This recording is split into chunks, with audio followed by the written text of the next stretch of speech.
बम चली चाहे गोली, सीतामढ़ी में आई तोर डोली। सुन बम चली चाहे गोली, तोर हमारे घरे आई डोली। महाकाल रिकॉर्डिंग स्टूडियो, नरका बाजार, सीतामढ़ी।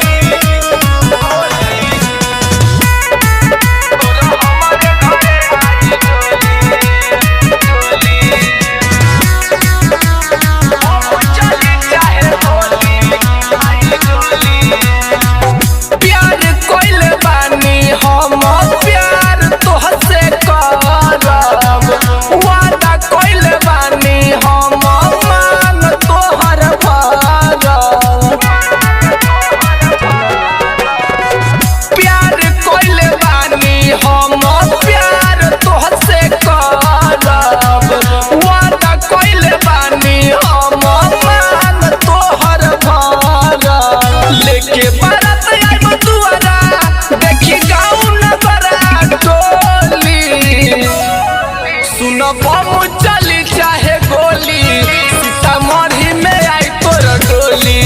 सुन बम चली चाहे गोली, तोर हमारे घरे आई डोली। सुन बम चली चाहे गोली, मिक्स बाय अमरीश लाल।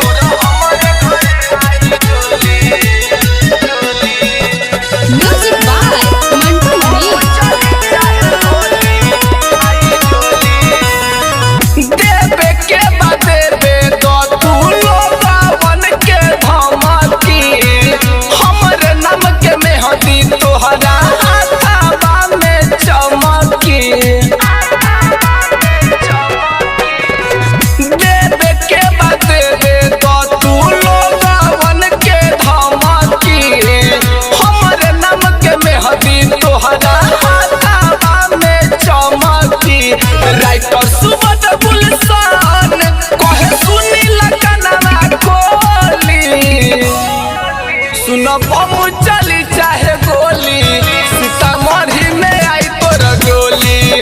सुन बम चली चाहे गोली, तोर हमारे घरे आई डोली। अशोक के लगन में जय जय बाबा, हर तू ही बनबू सब तय बा।